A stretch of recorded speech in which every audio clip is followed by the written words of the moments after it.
es el mejor país del mundo, porque todos los países son especiales. El proceso consular, todo el proceso consular va con el NVC, National Visa Center, como la famosa frase dice, que es el país de las oportunidades. Muy buenas a todos, chicos, bienvenidos a un nuevo episodio. Hoy estamos en Miami y estamos con una chica que es especialista en inmigración. Se llama Laura y quiero darte las gracias por acogerme, quiero darte las gracias por darme tu tiempo y sobre todo darte las gracias a ti y a Miguel porque me estáis acogiendo muy bien, me estáis ayudando muchísimo en cosas que vamos a ver ahora con ella. Quiero enfocar la charla de la siguiente manera, empezar por la parte más personal y luego ir encaminándola, arrojando luz a ciertas cuestiones que quizá no se conozcan tanto en el mundo de la inmigración y demás, que mucha gente pues, de otros países, fuera de España, Venezuela, Cuba o incluso gente que esté viviendo en Estados Unidos, pues le interese saber. Así que nada, vamos a empezar con la entrevista y espero que la disfrutéis. En primer lugar, Laura, ¿cómo te describirías tú como persona? Bueno, primeramente, gracias Javi, gracias por tus palabras, muy bonitas, de verdad. Es un placer para nosotros tenerte aquí en Miami. Ahora respondiendo a tu pregunta, ¿cómo yo me describiría? Yo creo que es una pregunta un poco difícil de responder. Pues yo soy una persona que me considero una ciudadana del mundo. Yo me considero una ciudadana del mundo porque este es mi quinto país en el que yo vivo. Yo nací en Cuba y a los 18 años fui a España. Entonces estuve en España 4 o 5 años y en ese tiempo que estuve viviendo en España permanentemente pasé unos meses en Italia donde aprendí el italiano, me enamoré de la cultura italiana y también fui un tiempo a trabajar a Bruselas. En Bruselas viví el COVID, fue una experiencia más gris, pero bueno, también especial. Y luego, bueno, me regresé a España, sucedió lo que ha tenido que suceder, crisis después del COVID, todo el mundo pues buscando trabajos y como cualquier inmigrante decidí venirme a los Estados Unidos. Mi pareja aquí también tenía la oportunidad de vivir y estudiar, entonces venimos a los Estados Unidos. Vale, yo te quería preguntar por tus primeros miedos. ¿Qué miedos tenías cuando viniste? ¡Ah, qué susto! Pensaba que me estabas preguntando por mis miedos y yo, eso no está en el script. Miedo que me haga preguntas sorpresa. No, mentira. Miedo de cuando yo llegué aquí, dices, sí. Cuando llegas a Estados Unidos, el miedo que tiene cualquier inmigrante. Es una incertidumbre increíble, porque Estados Unidos es diferente que el resto de los países. O sea, ya emigrar a un país es un atrevimiento, es una aventura, no sabes cómo funciona ese país, tienes que aprender cómo hablan en ese país, porque a mí me pasó cuando fui a España, yo no sabía el español de España, no me entendían, yo no les entendía a ellos y siempre emigrar es un reto. Pero Estados Unidos en especial, y ya tú lo estás experimentando, Estados Unidos te lleva aquí. Sí. Estados Unidos es un país que es diferente del resto del mundo. Se lleva aquí en otro planeta casi, ¿se viste? Y es porque en Estados Unidos, pues bueno, no tener un trabajo, yo creo que te provoca mucha ansiedad. Entonces ya el reto de inmigrar y luego decir, tengo que buscar un trabajo. Desesperadamente, no tengo que buscar un trabajo. Tengo que buscar un trabajo, quiero ayudar o devolverle el favor a las personas que me están ayudando, sí. Y luego quiero construir mi vida aquí. Entonces yo creo que el mayor reto de todas las personas cuando llegan a Estados Unidos es cómo encuentro un trabajo, o cómo me contratan, cómo puedo trabajar en Estados Unidos. Claro, eso es una de las cosas que vamos a ver luego, porque creo que es súper importante para la gente que quiere cambiar su vida, ¿no? Quiere salir de su país para encontrar oportunidades por cualquier motivo. Cada uno personalmente tendrá sus historias y sus contextos. Vale, ya te he preguntado por tu miedo y ahora ¿qué motivaciones tenías? ¿O qué expectativas, qué idealizabas? Cuando llegué aquí. Cuando llegaste, sí. Bueno, un buen ejemplo es que yo siempre he sentido que yo tengo que crear lo mío propio. En plan, normalmente a todo el mundo le pasa eso, yo creo. Todo el mundo quiere crear su empresa o su su pedacito de aportar al mundo, ¿no? Yo siempre he sido muy ambiciosa, en el sentido positivo, en el sentido de que yo cuando tenía 22 años, yo decía, tengo 22 años y todavía no he creado nada. Yo me preocupaba por tener 22 años y todavía no haber creado nada. Y hoy en día digo, oh wow, tengo 27 años y ya he creado, soy feliz, me siento realizada. Entonces yo no pensaba que iba a lograr mis sueños aquí tan rápido, pero sabía primeramente que iba a ser un cambio en mis planes al futuro, porque si yo venía aquí, primeramente es otro continente en el que ya he vivido, pero estoy viviendo en un país que es extremadamente avanzado en el sistema capitalista, porque es un sistema capitalista avanzado y agresivo. Entonces sabía que en el tema de mis planes del futuro iba a ser diferente, iba a cambiar, no iba a ser lo mismo que España. Eso era lo único que tenía por seguro. ¿Tú has sentido que de todos los países a los que has ido, crees que este país es el que más oportunidades te ha ofrecido? ¿O en el que más has visto, puedo crecer aquí, puedo crear algo? Todos mis proyectos, emprendimientos se pueden desarrollar aquí. ¿Has sentido eso o crees que en otros países podrías también haber desarrollado ese emprendimiento? La verdad es que sí, o sea, aquí sí. Aquí sí. No me gusta admitirlo porque no me gusta decir es el mejor país del mundo, porque todos los países son especiales, todos los países tienen su característica bonita. O sea, yo hasta cuando fui a Marruecos me sentí feliz, me sentí tan feliz en Marruecos.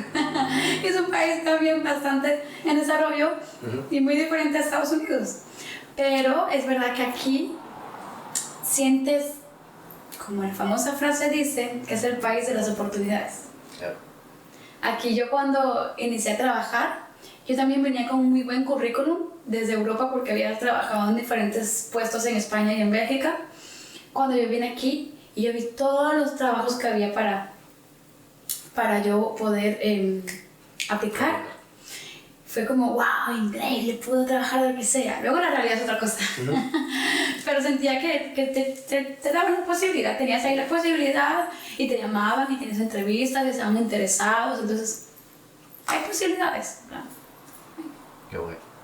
Y hablando de países, ¿qué otro país te hubiera gustado viajar? Vivir. Viajar, vivir, experimentar, que sientas algo de curiosidad. Hay tantos países. Yo tengo todavía la cosquillita de, y no se lo digas a mis clientes porque si se enteran me matan, de vivir en un futuro en Tailandia. Me encantaría vivir en Tailandia. Me encantaría ir un poquito más hacia Asia. Me da miedo Asia, pero yo creo que es que tenemos que enfrentar nuestros miedos y decir, bueno, yo me fui a Bélgica con 22, 23 años, no conociendo a nadie, pleno COVID, y me quedé allí, plena pandemia, que era apocalipsis, sola. Y yo digo, bueno, si yo pude enfrentar algo así, pudiese seguir enfrentando retos, como ahora el que hicimos mi pareja y yo viniendo a Estados Unidos, como en un futuro yendo a un país de Asia. No, como dices, no es vivir, sino como que experimentar por un par de meses. De estar 1, 2, 3 meses, me encantaría. Seguro, qué bueno. Sí. Pues nada, vamos a adentrarnos ya en el mundo de la inmigración, todo el tema más profesional, lo que tiene que ver más con tu trabajo, para toda la gente que nos esté escuchando y que le interese. ¿Cuál crees que es o los errores más comunes que comete una persona cuando tiene que hacer el proceso migratorio? Ok. Bueno, el proceso migratorio debe venir de otro país hacia los Estados Unidos. Eso es. Desde el inicio hasta el final. Eso es.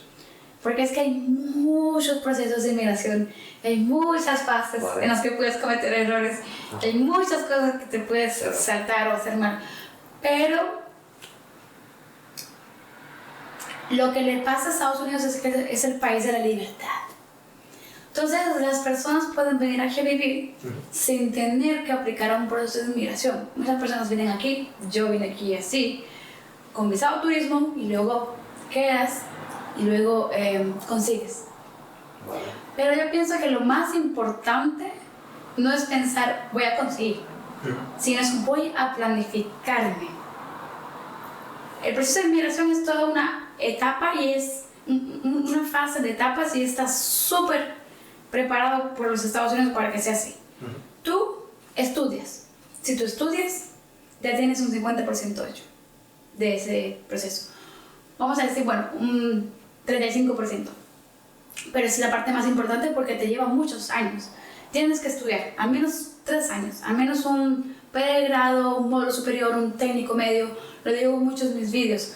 Tienes que hacer un estudio, porque eso te va a ayudar. Eso aquí a ellos les cambia la perspectiva, porque le da a entender a ellos que es una persona que se esfuerza. Claro. Entonces, tú haces un estudio, luego, imagínate que no hayas estudiado o que te hayas quedado a medias con tus estudios, pues entonces trabaja. Pero esa parte es más difícil, porque cuando trabajes, tienes que hacer 5 años en tu misma carrera, o sea, especializarte 5 años en tu profesión. Vale. Y ya una vez que tú tienes unos estudios con experiencia o 5 años de experiencia en una profesión, entonces es cuando puedes venir a los Estados Unidos de una manera más legal, Vale. aplicando trabajos aquí para que te haga un sponsor o trabajando en una empresa importante, si puedes, si no puedes está bien, que luego te traslada aquí a Estados Unidos como a una sucursal, o lo que te decía, aplicando trabajos y que te den luego la residencia. Lo más importante es la etapa final, la residencia. Pero hay pasos, son tres pasos y son bastante fáciles. Estudiar, trabajar y ser persistente. Ajá. Y luego obviamente pues luchar esa green card, porque a todos nos cuesta. Claro. Un proceso de residencia o cualquier proceso de inmigración en Estados Unidos tarda entre 2 y 8 años para conseguir la green card. Entonces es un proceso. Es un proceso que tienes que iniciar mucho antes desde que tú pensaste, quiero emigrar a los Estados Unidos. Ya. El sponsor, para la gente que no lo sepa, ¿qué es el sponsor? Ah, sí. Bueno, hay 2 tipos de sponsor. Uno es para un visado de trabajo, que de esta manera vienes a los Estados Unidos por 1 año, 2 años, te lo renuevan, máximo 4 o 6 años. Y el otro sponsor es para la residencia basada en el empleo. Una empresa te contrata, dice, tú eres elegible o me gusta cómo trabajas, calificas para que trabajes en mi empresa. Y yo le voy a demostrar a Estados Unidos, al gobierno de Estados Unidos, que tú eres la persona que tiene que trabajar para mi empresa y solo tú puedes hacer ese trabajo. Vale. Entonces están sponsoreando a esta persona. Le pueden hacer un visado de trabajo temporal de 2 años, o si de verdad se quieren quedar con esa persona y que esa persona viva aquí y construirle una carrera, pasos, un futuro a esa persona, la residencia se la gestiona. Normalmente las personas vienen aquí, trabajan en una empresa y ya cuando llevan años en esa empresa trabajando es que le hacen la residencia. Es lo más común. Ya. Vale. Es complicado, es un tema muy... Sí. Creo que tienes Abarca como, mucho. sí, como que tienes como muchas ramas para hacerlo. Sí. ¿Y cuál dirías, con todas estas ramas que te ofrece y con todas estas oportunidades que te ofrece este país para hacerlo de forma legal, por qué hay gente que todavía sigue haciéndolo de forma ilegal? Es decir, ¿cuáles son los errores que dirías tú? Pues es que quizá porque la gente es ignorante y no sepa cuáles son estas vías legales. No es la gente. Y no es por criticar al sistema, pero el sistema de inmigración se demora mucho. Ajá. La gente ha perdido confianza en el sistema de inmigración. Como te decía, lograr un proceso tarda 2, 8 años, tarda muchísimo. Entonces la gente pues pierde la esperanza porque lo ven imposible, porque tarda tanto que la gente dice, pues yo no quiero esperar 8 años. Ya. Yo quisiera poder emigrar de aquí a 1 año. Entonces lo hacen muy complicado para que sea de aquí a 1 año y la gente creo que pierde la esperanza y busca otras opciones. Y es un país de posibilidades y es un país de libertades, entonces puedes aplicar esas otras opciones, son viables, son fáciles. Entonces, mientras hagas las cosas bien aquí en Estados Unidos y te portes bien, todo te va a ir bien. Yo lo que estoy viendo mucho, llevo muy pocos días, pero creo que hay 2 tipos de personas, que seguramente haya muchos más, pero veo la persona que se distrae y la persona enfocada. Distraerse veo que es muy fácil. Es decir, comida basura, drogas, cosas que no necesitas, aparentar, coches. Coches fancy. Sí, que te compras un coche o que te pides un crédito para comprar un coche cuando no tienes para tener una tranquilidad financiera, que es yo creo lo más importante, por lo menos para mí. Y veo que hay como mucha gente ahí, ¿no? Mostrando algo que no es.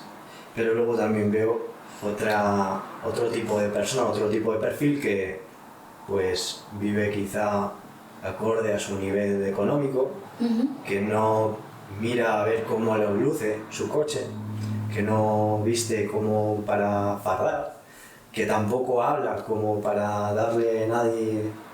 Entonces, yo lo que estoy viendo es eso, como dos vías. Y tú me dijiste, si tú aquí haces las cosas bien, te irá bien, y si haces las cosas mal, te irá y te puede ir muy mal. Entonces, sí, yo creo que tienes que estar muy enfocado y que tienes que tener, sobre todo lo que has dicho antes, que si tú quieres estar en este país tienes que invertir tu tiempo, tu esfuerzo y ser constante en ello. Sí. Así que... Sí. Así que no. Me gusta tu teoría de los individuos porque quería mencionarte algo. O sea, tu individuo uno, que es el individuo que se desvía un poco, ¿no? Con todas las riquezas que te ofrece este país. Y el individuo dos, que se intenta mantener en un track más realista. Pues una cuestión súper interesante de aquí, que es un reto también, ya seas inmigrante o no seas inmigrante, es no perder tu individuo 2, no dejar de ser individuo 2, porque es muy fácil y empezar a inclinarte a ser el individuo 1 porque es divertido, porque el país lo permite, porque quieres. Una parte de ti te está diciendo en tu cabeza, yo también quiero comprarme el coche más moderno. Yo veo que aquí en Europa yo creo que se vive como con menos. Sí. Para estar con menos mejor. Sí. Y aquí hay muchas cosas de todo, hay muchas marcas de coches, los coches son más grandes, las carreteras son más grandes, el café te lo sirven, para mí, el pequeño aquí es el doble grande de allí. Entonces, y ahora que hablamos de esto, recuerdo que había una historia, una fábula de un monje que quería subir a la cima de una montaña y a lo largo del recorrido de toda esa montaña, la persona, el viajero, empezaba a encontrarse cosas.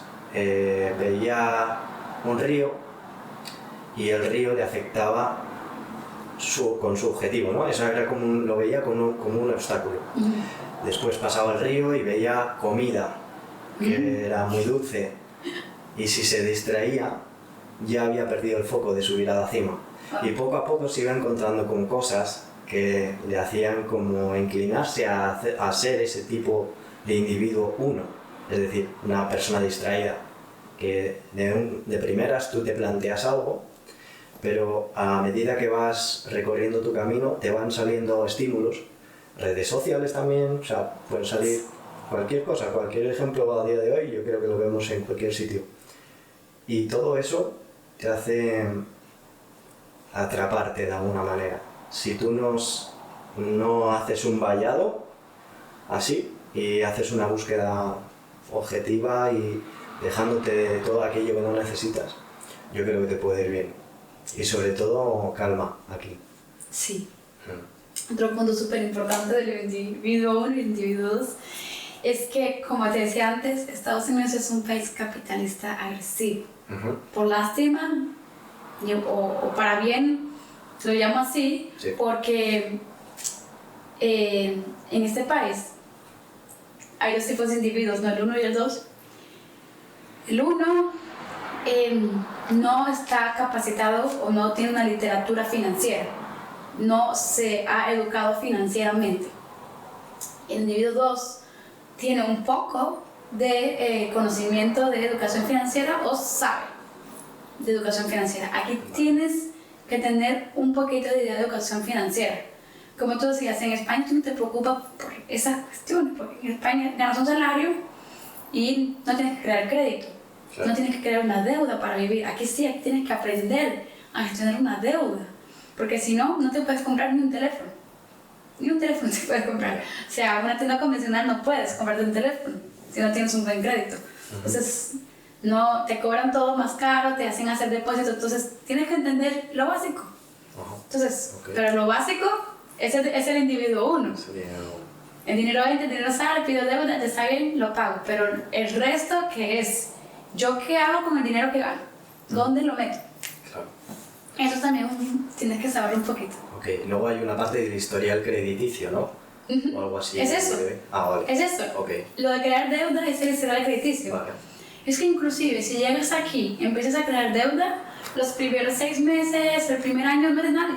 Yeah. Para tú pedir un préstamo o para comprarte un móvil o un coche, no eres nadie, porque no tienes el historial crediticio. Sí. Okay. Sí. Es un país de oportunidades, pero tienes que conocer las ventajas y las desventajas, ¿no? Ok. Vale, generalidades sobre la inmigración. Yo creo que esto es importante, pero tú lo explicarás mejor que yo. ¿Qué es el USCIS? Las siglas USCIS. ¿Para qué sirve? Ok, buena pregunta, déjame pensar.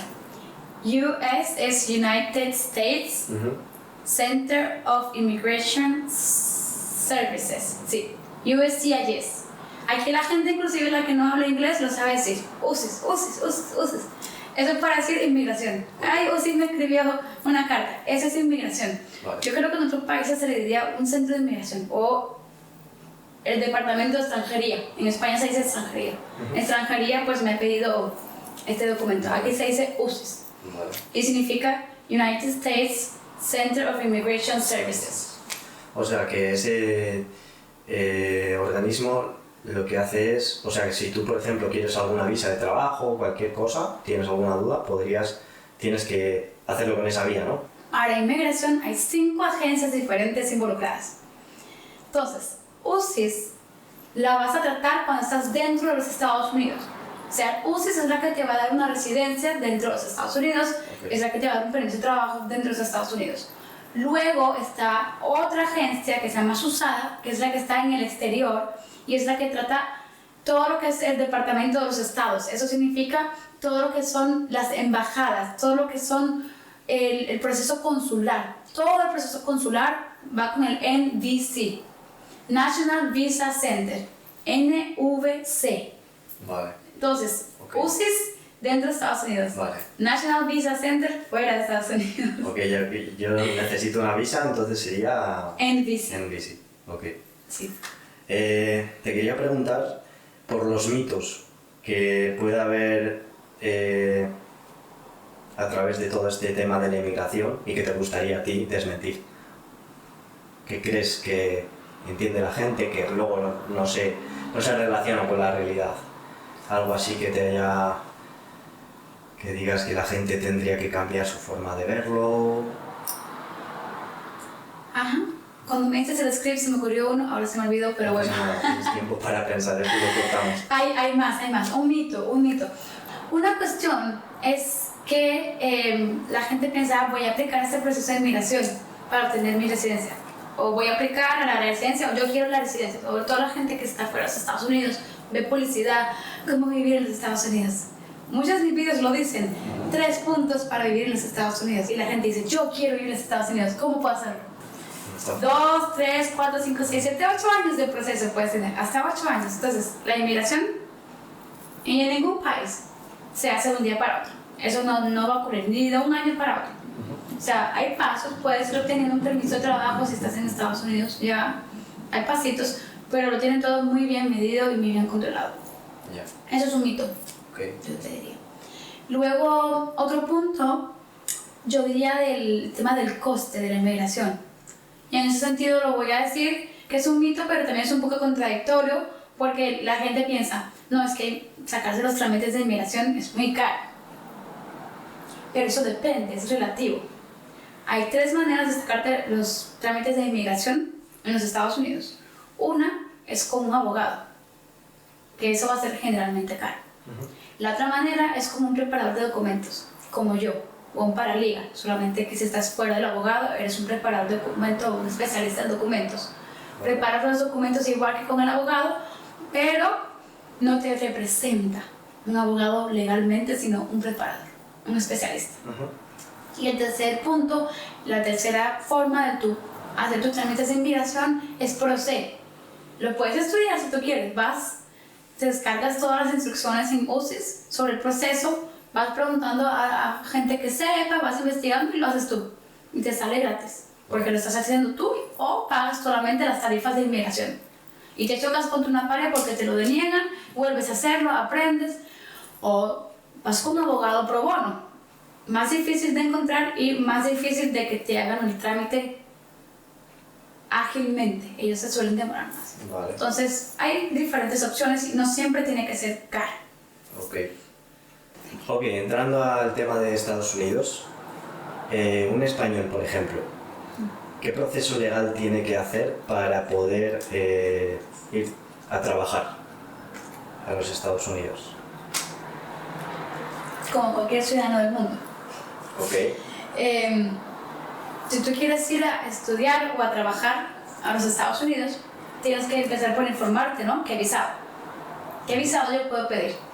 Primeramente, el visado va a depender de tus estudios y de tu trabajo. Si tú hiciste estudios y estás trabajando en lo que tú te graduaste, tienes oportunidad de, como te comentaba al inicio, buscar muchas empresas hasta que haya alguna que te quiera y te diga, oh wow, has hecho en tu campo muchísimo, yo te quiero.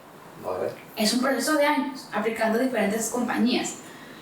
El otro paso es que tengas un poco de experiencia en un tipo de trabajo, una profesión en específico, y que dependiendo de tu categoría, apliques a un visado u otro. El H1B, por ejemplo, es un visado de trabajo para profesionales con estudios cualificados. El H2B es un visado de trabajo para profesionales que no tienen un estudio, un título, una educación superior. Vale. Un título universitario, perdón.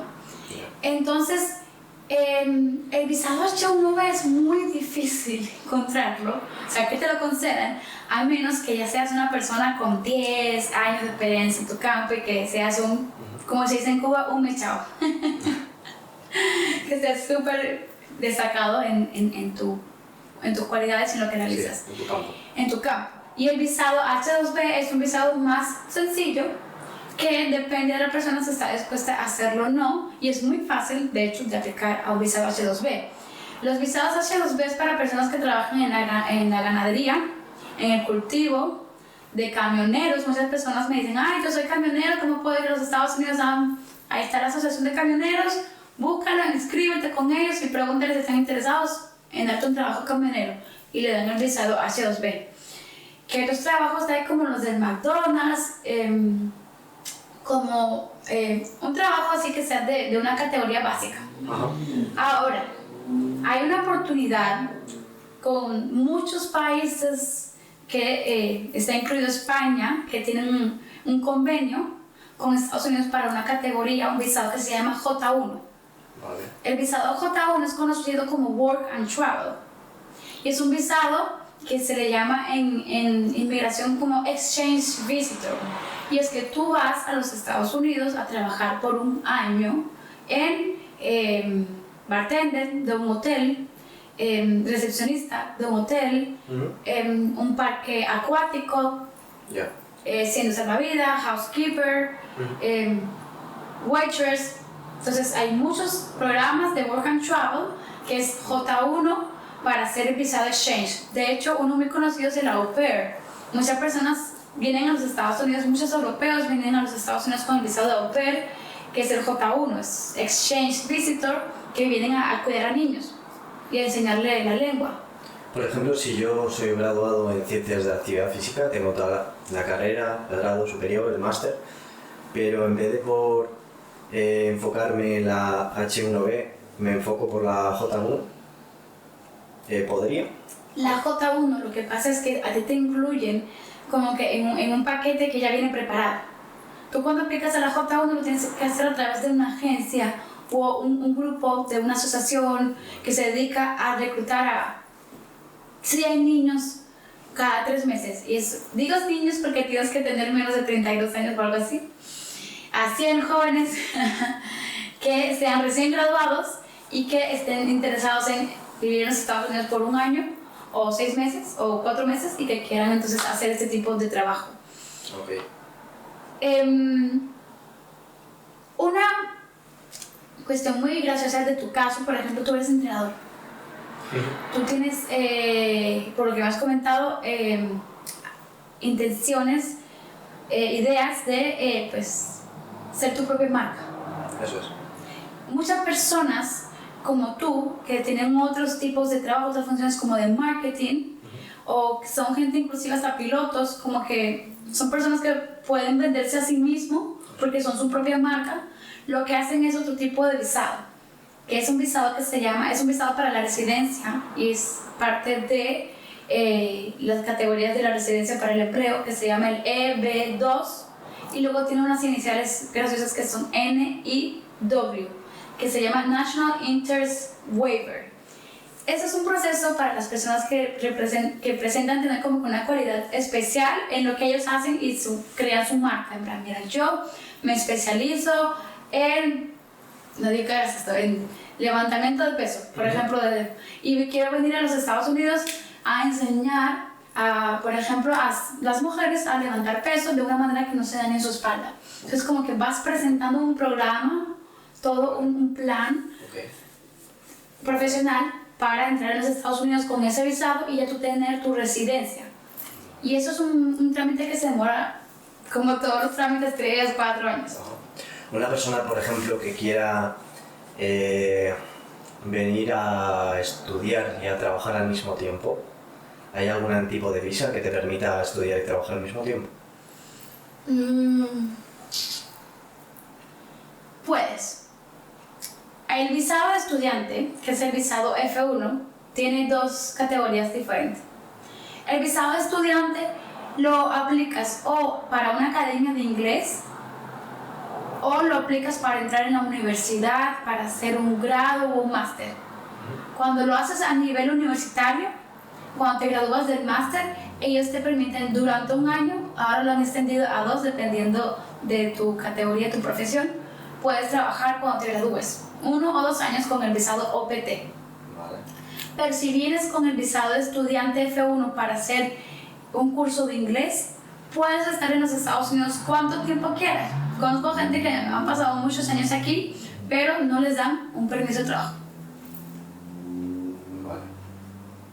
Por lo tanto, no podrían trabajar, ¿no? No, pero las personas que hicieron los estudios universitarios, sí. Recuerda que Migración siempre quiere priorizar a las personas que están estudiando. Además, aquí estudiar es bastante costoso, entonces ellos...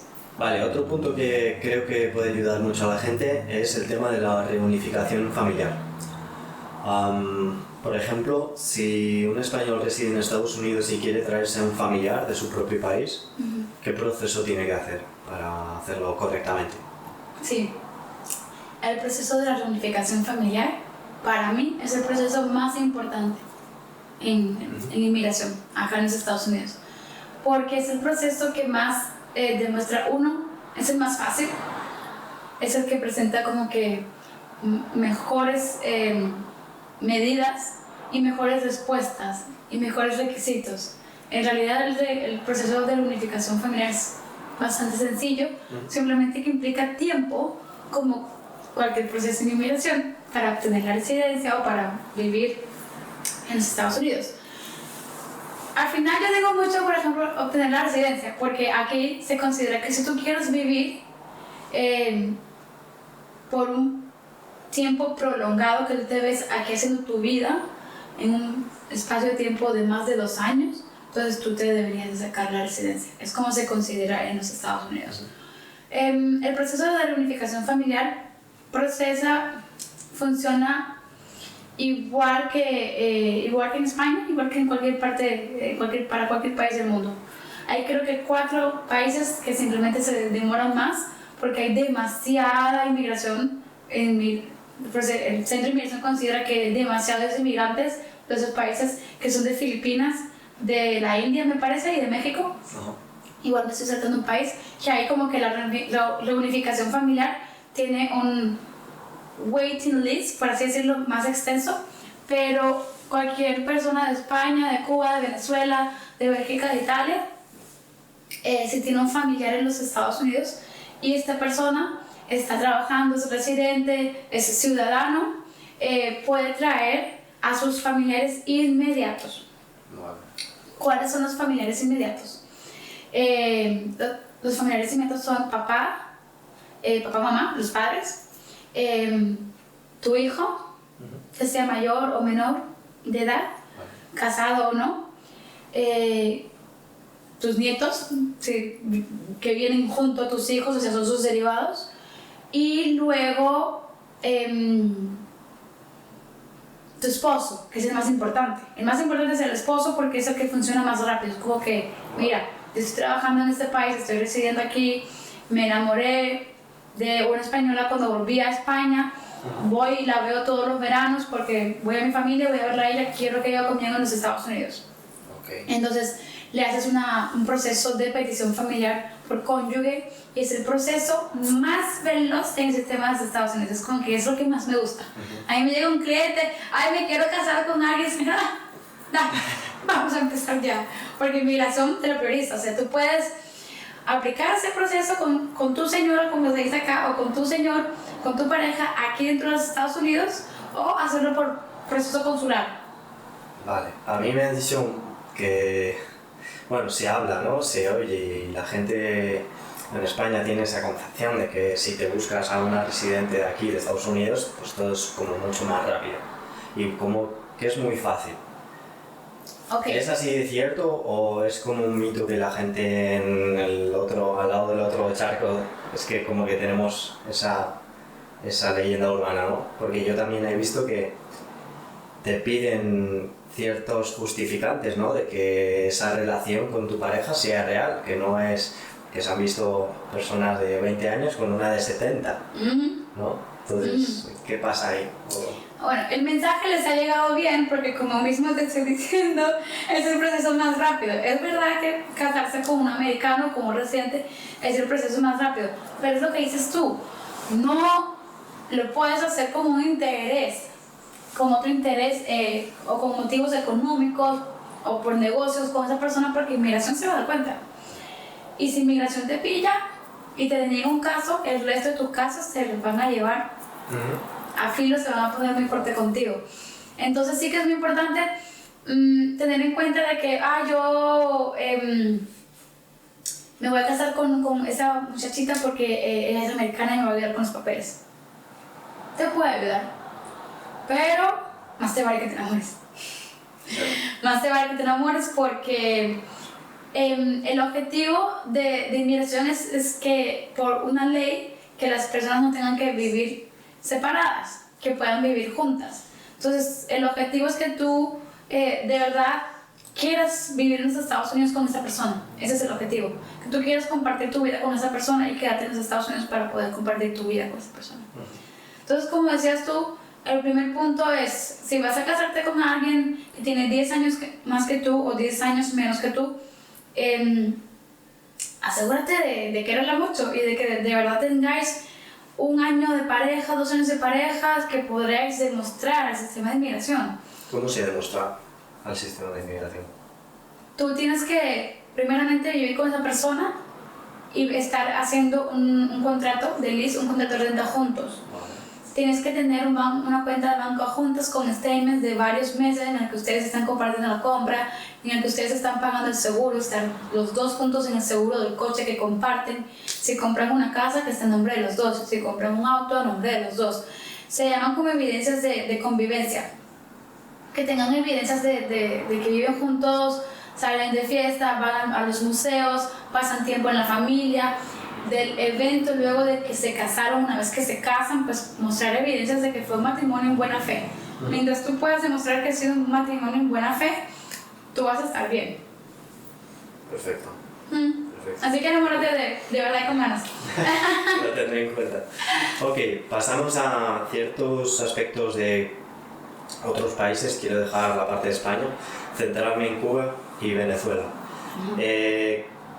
¿Tienen los cubanos las mismas vías o los mismos procesos legales de inmigración que los españoles? tienen que hacerlo de la misma manera o ellos... Claro, porque luego aquí tengo apuntado que ahora te pregunto y ya me explicas lo de la ley de ajuste cubano. Sí, bueno, respondiendo a la primera pregunta, es que es contradictorio, porque ahora mismo Cuba, la embajada de los Estados Unidos en Cuba, acaba de reabrir. O sea, desde que empezó el Partido Republicano en el año 2016, Cuba ha sufrido como que un problema de comunicación con los Estados Unidos en relaciones diplomáticas. Esto ya pasaba antes por motivos, es que no quiero ver en política. Vamos a ver. Vale, si quieres, parece. Por motivos políticos, las relaciones se hicieron más fuertes y mejoraron durante unos años, pero luego de la administración del 2016, la administración republicana, se rompieron estas relaciones nuevamente y ya no había embajada de los Estados Unidos en Cuba. Ahora reabrió para ciertas categorías de empleo y de reunificación familiar, pero tú no puedes pedir un visado de turismo para venir a los Estados Unidos en Cuba. Cuando antes se podía, siempre se podía pedir un visado de turismo. No había relación diplomática, pero tú podías visitar en los Estados Unidos y visitar a tus familiares con un visado de turismo. Ahora mismo los cubanos no pueden pedir un visado de turismo. Desde el 2017-18 cuando se rompieron estas relaciones. Ahora, existe una ley que beneficia a los cubanos y los cubanos somos los mayores beneficiados como nacionalidad en el sistema de inmigración de los Estados Unidos, porque en 1962, luego comprobamos los años y no cortamos esta parte, en 1962 Roosevelt sacó una ley que era la ley de ajuste cubano. La ley de ajuste cubano era para una ley política con motivos políticos para ponerle pies al comunismo que se estaba creando en Cuba desde la revolución. Entonces, la ley de ajuste cubano, esto implicaba que cualquier cubano que quisiera venir a vivir a los Estados Unidos se podía ser residente americano. Y se ven así, abrieron las puertas y dijeron, cualquier cubano que venga, que se quede un año aquí viviendo, que demuestre que quiere vivir aquí y que luego aplique la ley de ajuste cubano. Esa es la manera más sencilla de conseguir la residencia, pero solo lo pueden hacer los cubanos. Ahora, esa ley tiene unas pautas. Una de ellas es que tú seas admitido en los Estados Unidos, o por un visado de turismo, o porque te admitieron por la frontera. Históricamente, Cuba, durante 50 y tantos años, a los cubanos, durante 50 y tantos años han tenido la oportunidad de que cuando entraban por la frontera, les daban un parol. Un parol es que tú eres admitido y inspeccionado para entrar en los Estados Unidos. Desde que el 12 de enero del año 2016 quitaron este refugio, esta ayuda que se le daba a los cubanos de que obtuvieran el parol. Es decir, el cubano llegaba aquí y se llamaba la ley de los pies secos, pies mojados. Entonces la quitaron y ya no todo el mundo puede aplicar la ley de ajuste cubano porque no todo el mundo es paroleado, no todo el mundo es inspeccionado y admitido. Entonces ahora mismo un buen porcentaje de los cubanos no puede aplicar la ley de ajuste cubano y se está viendo afectado por esta situación. Vale. ¿Puedes explicar eso de los pies secos, pies mojados? Pie seco, pie mojado era una... ¿Cómo es que se dice? Expresión, ¿no? No, ¿cómo se dice cuando no es una ley? No es una regulación, es decreto. Un mandamiento, un decreto. La ley, se le dice la ley de los pies secos, pies mojados, pero en realidad es un decreto. O sea, un presidente lo puede quitar, que fue lo que sucedió en el 2016. El presidente lo quitó porque quería como que proteger al pueblo cubano y a que la gente no pusiera su vida en riesgos. Porque ese decreto implicaba que cualquier cubano que pisara territorio americano ya era acogido y era paroleado, o sea, era inspeccionado y era admitido en los Estados Unidos y se le daban ayudas y se le daba una protección hasta que cumpliera el año y un día. Vale. Se le llama pies secos, pies mojados porque la gente venía por mar. Nosotros ahora mismo estamos a 45 minutos en avión de Cuba. En 24 horas la gente viene aquí de Cuba a los Estados Unidos, pero poniendo en riesgo su vida. Le llamaban pies mojados porque podías venir por mar o podías venir por tierra. Cruzar la frontera también es muy peligroso. De hecho, a los cubanos en la frontera de México te atracan y a veces te matan para quitarte tu ID. Sí. Porque tú eres cubano y la gente falsificaba ese ID cubano. Hubo un tiempo que en la frontera le hacían pruebas a los cubanos o a esas personas que iban con el ID cubano para comprobar si eran cubanos. Le hacían pruebas como cántame el himno de Cuba. Ajá.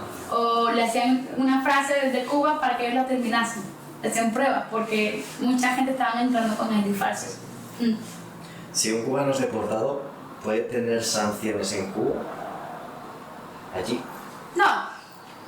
Porque va a tener sanciones, no. O sea, únicamente que, como mismo pasará en Venezuela, si un venezolano o un cubano es deportado, pues supuestamente son gente que han traicionado a la revolución, entonces no serán bien vistas para el sistema, pero esos son sistemas que están fallidos, son sistemas que están actualmente tan fallidos que a la mayoría de la población le va a dar igual. Vale. Ok. Vías legales de inmigración en cuanto a los venezolanos. Si existe algún tipo de visa especial para ellos. Para los venezolanos no hay un visado en específico, pero ha habido, porque lo suspendieron, el 13 de agosto suspendieron el permiso de viaje del paro humanitario. El permiso de viaje del paro humanitario era un tipo de waiver, es una manera de decir cuando no tienes que pedir un visado, sino pides un permiso de viaje es especial, y es el paro humanitario, que es cuando un país está en un proceso político o de crisis humanitaria, un proceso político social crítico. Este paro humanitario lo tenían concedido en los países de Cuba, Venezuela, Haití y Nicaragua. Y han estado desde noviembre, algunos desde antes, concedidos para esos países para que las personas viajen si tuviesen aquí a un patrocinador, a alguien que demostrase que tenía ingresos y buenos ingresos y que pedían a esta persona, a este individuo en Venezuela, en Cuba, en Haití o en Nicaragua. Actualmente, hace menos de 15 días, ese paro humanitario lo pausaron. Está suspendido temporalmente. Pero bueno, esa era una vía, como que era un permiso de viaje especial, pero no llegaba a ser un visado porque era un paro humanitario, que es una condición temporal que se le estaba dando a las personas de esas nacionalidades. Vale.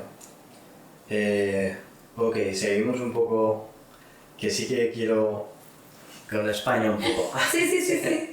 Además que hay tantas cosas que te estoy contando de Venezuela. Está perfecto, yo voy encajando las piezas del puzzle. Con respecto a la Golden Visa, porque es una visa diferente, ¿no? Un poco fuera de lo común, Golden Visa. Es lo que te decía, que la visa es en España, aquí no existe. Vale. Pero no es para aquellos inversores que quieren... La Golden Visa yo creo que eran para personas que, por ejemplo, americanos con dinero, que querían invertir en España. Y lo quitó el gobierno español porque es un visado que lo regula España. Estados Unidos no tiene nada que ver, entonces yo no sé de la inmigración en España. Pero bueno, era una manera de reducir el Airbnb en España y las inversiones, porque esto supuestamente, y bueno, los españoles lo confirman, estaba subiendo mucho el precio de la renta, porque habían menos casas rentándose y era más costoso entonces el sistema inmobiliario. Hablando sobre ilegalidad, si estoy ilegal, vamos a poner el caso, y por ejemplo imaginemos que yo he venido con el Estado, ¿vale? Pues solo puedo estar 90 días. ¿Qué pasa si si aparezco en no-show en el ticket de viaje de vuelta y yo estoy aquí, por ejemplo, 200 días? Si yo vuelvo a España y quiero volver otra vez, se me complica mucho el volver, ¿no? A ver, si te quedas esos 200 días, pues estás comiendo mierda. Porque para eso te hubieses quedado más. Déjame explicarte. El programa del ESTA es un programa de extensión de visado. Es como un waiver al visado. Es un programa que tú has visto. Lo aplicas online. Soy mi nombre es mi pasaporte es voy a vivir en esta dirección. Aprobado su ESTA. Entonces, es un programa que te permite visitar los Estados Unidos durante un periodo máximo de 3 meses y puedes venir, pasarte 3 meses, así volver, venir en un plazo máximo de 2 años. Ahora, ¿qué pasa si tú vienes y pasaste 91 días? De ahí tú estás overstay. Ya tú cumpliste una ilegalidad, por así decirlo, que dentro del marco de inmigración no es tan ilegal porque pasas a ser más ilegal cuando estás más de 6 meses, pero ya no vas a poder volver a pedir tu visado ESTA o tu programa waiver ESTA. Te distraíste, como lo que decíamos antes. Sí, ya no vuelves a pedir el visado ESTA, ¿no? Sí, me fui. Entonces, No, lo que decíamos antes de que te distraíste, o sea, no tú te distraíste, sino sí. lo del tipo 1, tipo 2. Sí, vale, me pensaba que te perdiste. Entonces, pasaste aquí 91 días o 202 días con el visado ESTA y ya estás incumpliendo el permiso tuyo de viaje. Eso es como un permiso de viaje que te han dado para que tú pases aquí 90 días. ¿Qué pasa? ¿Quieres volver a los Estados Unidos ahora? Ahora tienes que ir a la embajada y solicitar el visado de turismo B1, B2. Y ahí tienes que pasar una entrevista con el oficial de inmigración y tienes que preparar un documento en que le expliques al oficial de inmigración por qué tú te pasaste un día o 102 días y por qué quieres pedir perdón para volver a entrar a los Estados Unidos y visitar los Estados Unidos. Ok. ¿Cuánto dura los tipos de visa de turista? ¿Cuánto puedo estar máximo? Bueno, sí. Es gracioso porque una cita en la embajada te dura 2 minutos y el visado te dura hasta 5 o hasta 10 años. Hay algunos países que te dan un visado de 1 año, pero normalmente lo que te dan es: toma tu visado, aquí tienes para visitar los Estados Unidos y este visado te va a durar 5 o 10 años, pero solo puedes quedarte dentro de los Estados Unidos 6 meses consecutivos. Tú puedes venir a los Estados Unidos con ese visado 3 meses, irte a España y volver y pasarte otros 6 meses, por ejemplo. Pero consecutivos solo puedes hacer 6 meses. Ok. Bien, yo creo que la parte de visas queda más o menos clara. Es que ya me enredo mucho. No pasa nada. Ok, imaginemos que yo estoy en España y quiero desarrollar mi emprendimiento fuera de España, porque en España nos están clavando impuestos, es un infierno fiscal ahora mismo, y yo quiero hacer mi actividad en los Estados Unidos.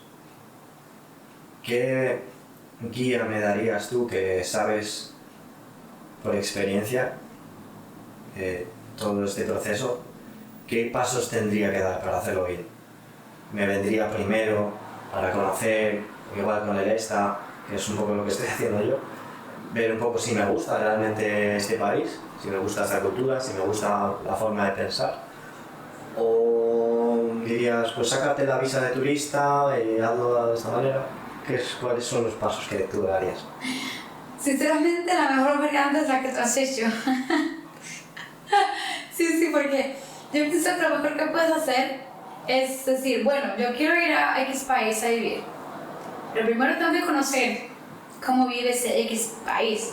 Porque si tú dejas todo y vendes todo y te quitas de todo lo que tú tienes en tu país de origen para ir a un país nuevo a la aventura, eso siempre va a ser una opción, es viable. Pero como yo te decía, Estados Unidos para emigrar es un país que te lleva aquí, porque tienes que aprender muchas cosas nuevas y el sistema capitalista es bastante agresivo.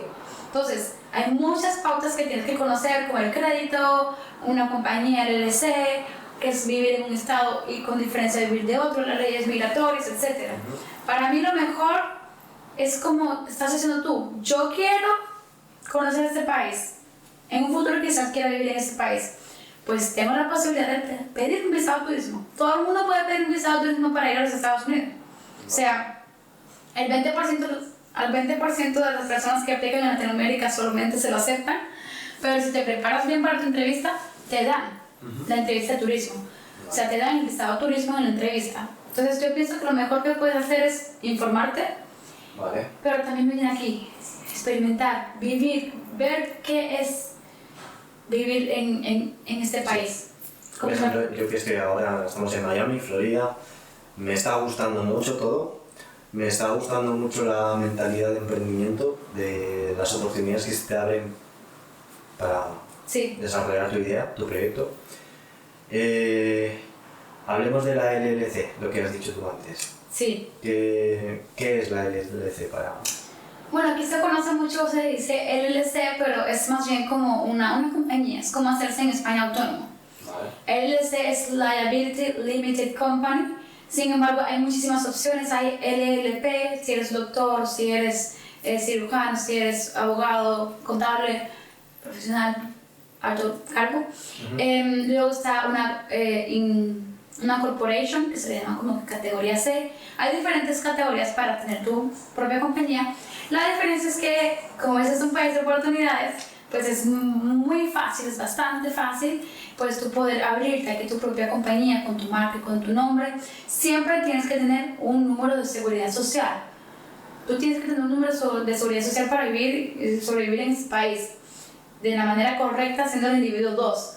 Puedes hacerlo siendo el individuo 1, pero más te vale que sea solo por un par de meses y que luego vayas y pases a la categoría del individuo 2, a la categoría del individuo que está despierto y se saca de esta compañía. Porque aquí es una manera bastante ágil para los inmigrantes para poder trabajar, crear su empresa. Y aquí, sinceramente, me parece súper valiente de tu parte que vengas a abrir tu empresa, y aquí creo que lo vas a poder hacer. Eso es bastante bonito, la experiencia. Vas como por 5 años de ventaja que en España. Aquí cuando tú haces un proceso te estás saltando 5 años de proceso burocrático en España prácticamente. Total. Si yo necesito ese number security o security number... Sí, está bien. Si yo necesito ese security number, pero ¿cómo lo puedo conseguir? Quiero, por ejemplo, no quiero trabajar aquí, no quiero ser empleado. Quiero tener mi propia empresa online, pero quizá no quiera todavía vivir. Es decir, puedo estar viviendo en España, tener la LLC aquí, con ese nombre o con ese número, de alguna manera, ¿puedo conseguir ese número de alguna manera? Existe el social para extranjeros y es el E-TIN. Vale. Se lo tienes que solicitar a IRS, que IRS se lo tienes que pedir a lo que sería en España Hacienda. Vale. Hacienda en Estados Unidos es conocido como el IRS, es el IRS. Y para tú poder solicitar tu social, tu número de seguridad social, pero extranjero, el E-TIN, se lo tienes que solicitar al IRS, al IRS, enviando tu pasaporte y un formulario de aplicación. ¿Cuál es el único riesgo con esta aplicación que a algunas personas no les gusta hacerlo? Es que tienes que enviar tu pasaporte original y que ellos te lo retengan por 2-3 meses. Entonces obviamente pues a la gente le provoca como que temor porque es tu pasaporte. Pero es una buena manera para tú poder conseguir tu social y que luego puedas crear tu empresa. Si no, siempre tienes la posibilidad de asociarte con un socio que ya reside en los Estados Unidos y que te ayude a crear esa empresa. Ok. ¿Y cómo sería eso más o menos? ¿Él te daría ese number? Él tendría que crear la empresa. Ok. Vale. La puedes crear a tu nombre, pero él tendría que ser un socio también para que aporte con su socio. O sea, yo podría ser el miembro, es el que mayor porcentaje de la empresa tiene, ¿no? Sí, y él tener un 10%. Y él tener un 10%, vale. Ok. ¿Y todo esto se firma ante notario, supongo, o ante alguien que... o cómo se hace el proceso? No sé. Puedes hacerlo cuando vas a crear la LLC. Pones quiénes son los miembros, quién es el presidente, quién es el vicepresidente, quién es el gerente, quién es nuestro gerente y los porcentajes que tiene cada uno. Lo puedes hacer con un notario o sin notario. Igualmente aquí notarizar un documento es bastante fácil y ágil. Ok. Pues Laura, muchas gracias por todo. Muchas gracias por tu tiempo. Yo creo que este mundo es muy grande para mí porque no controlo mucho, pero yo creo que hemos tocado un poco todo así en general. Sí. Y nada, espero que a todos os haya gustado este podcast, este episodio. De nuevo, muchas gracias a vosotros, muchísimas gracias, Laura, y nada, nos vemos en el siguiente. Chao. Adiós.